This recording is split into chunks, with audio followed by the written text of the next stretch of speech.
When people enter the Indian Police Service, the IPS, they are starry-eyed and they have Singham-like idealism in mind. But as days roll by and they become part of the system, their idealism waxes and wanes. And the first sign of this is when the officer begins to think in terms of what his political boss wants rather than what the law demands. My first rendezvous with a politician was way back in August 2004. I was in my first independent charge as the police head of any district. I was posted in Dharwad district. I was just a month old in that post. The local court had issued a non-bailable warrant against the then Chief Minister of Madhya Pradesh. Executing non-bailable warrant meant arresting her. Eventually, this incident led her to resign from the post of Chief Minister. But for me, trust me, though this incident involved a person as high profile as the Chief Minister of a state, this has been the easiest to challenge till date. In India, we have a deep-rooted menace of VIP culture. The VIPs, particularly the politicians, are given special treatment of various kinds, one such being policemen given as gunmen to politicians. Now, in most of the situations, even when there is no real threat, gunmen are given as status symbols. And the more the gunmen, the higher the status it is perceived. And it's not an exaggeration at all that many a time most of these gunmen are used as boys to run errands. I was posted as the Deputy Commissioner of Police, Bengaluru City Armed Reserve, and my job was to supervise man management, personnel deployment, and therefore I took stock of the situation as to where my boys had been deployed. And to my utter shock, I found that a number of politicians, the public representatives, the MLAs, MPs, MLCs, and so on, had kept gunmen in excess of the authorized number they were supposed to keep. Now, I made a list. There were 82 politicians who had kept about 216 gunmen in excess of the number they were entitled. I started withdrawing them. The first resistance came from my own boss, who reprimanded me in front of my subordinate officers. Yet, undeterred, I completed the task. I withdrew till the last excess gunman came back to the unit. In the same stroke, I also withdrew 8 brand new SUVs kept by the then ex-Chief Minister of Karnataka. The man had stepped down from the post of Chief Minister, yet the vehicles had continued to be with him. I withdrew the vehicles, but I often wondered why my predecessors had not acted. What prevented them from setting things right? I later learned that these are called the dirty jobs. They are unpleasant tasks, inviting the wrath of the politicians, and nobody wants to do them. Not very long ago, I was posted as DIG Prisons, Bengaluru. I was there in that post for barely 17 working days, barring all the Sundays and holidays. And during that time, I witnessed similar special treatment being given to a convict. This convict was very powerful. She had been the close aide of the ex-Chief Minister of Tamil Nadu who died recently. The convict herself was slated to be the Chief Minister some time ago in that state. Now, the Supreme Court had convicted her under Corruption Act for possessing disproportionate assets beyond her known sources of income. Flouting the Honorable Supreme Court's orders, the jail officials had given special facilities to her as quid pro quo. So I reported this irregularity.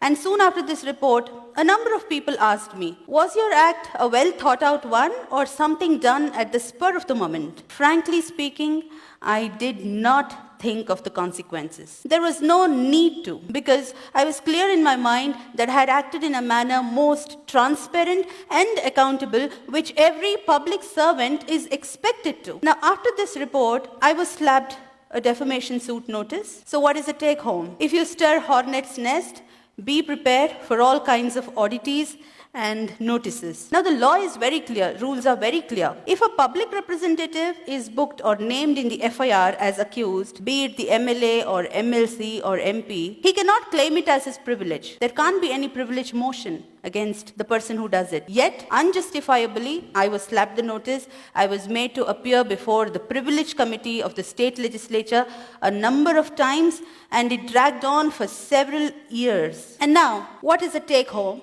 what is the lesson that the politician is driving home in this? He is trying to teach the lesson to a bureaucrat. If you take me head on, this is what is going to be meted out to you. He is creating a fear psychosis in the mind of not just that particular individual bureaucrat, but in the whole clan of bureaucrats. And if the bureaucrats gets scared and succumbs, the politician succeeds in his purpose. Trust me, not many officers are willing to face such notices, because for acts done in official capacity, these kind of notices create a lot of personal discomfiture. They take away personal time, energy, peace of mind, and of course money if you have to fight it out in the court of law, and therefore nobody wants to face them. But in my personal opinion, just like every occupation has its own occupational hazards, these notices, be it the privilege notice or the contempt notice or any other kind of notice, defamation notice, whichever, they are the occupational hazards which have to be faced boldly by the bureaucrat. Now,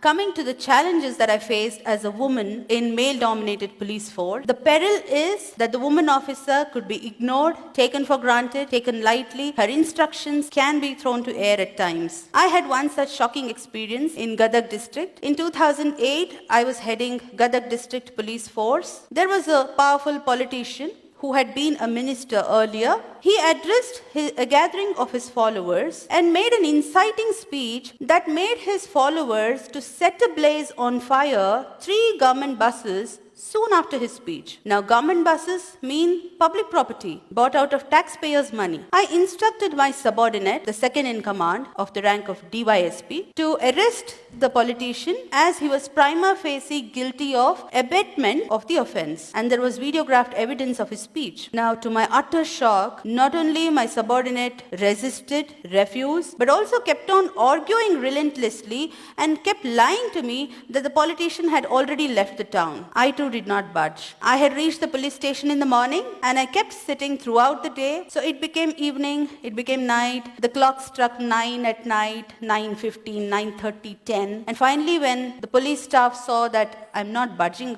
out, they somehow managed to get the politician to the police station. And then I instructed the station house officer of the police station to carry on the arrest procedures legally and to hand him over to the judicial custody, which was carried out. Now, upon the subordinate who had been lying to me, I took upon an inquiry and found that he was in constant touch with that politician over phone, though he had been lying to me that he was nowhere to be found. To this effect, I sent a report against the subordinate, the DSP, to the government as well as the Election Commission of India, because by that time election machinery was in place, and the government suspended him and he remained in suspension for more than a year. Now, challenges therefore are manifold, yet if the officer is willing to take risks, if the officer has nothing to hide, if he is clear in mind that he has acted lawfully and is fair, if he does not cling on to politicians for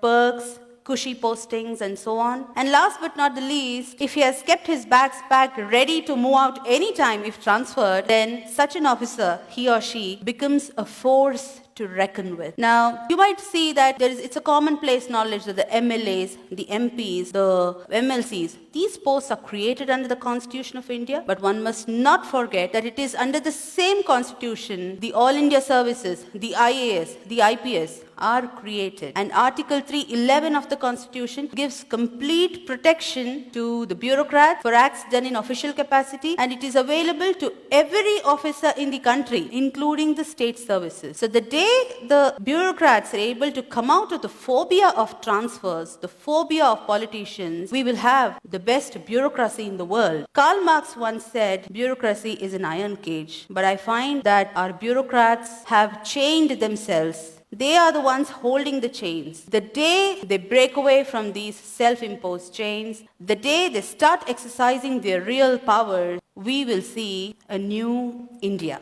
Thank you.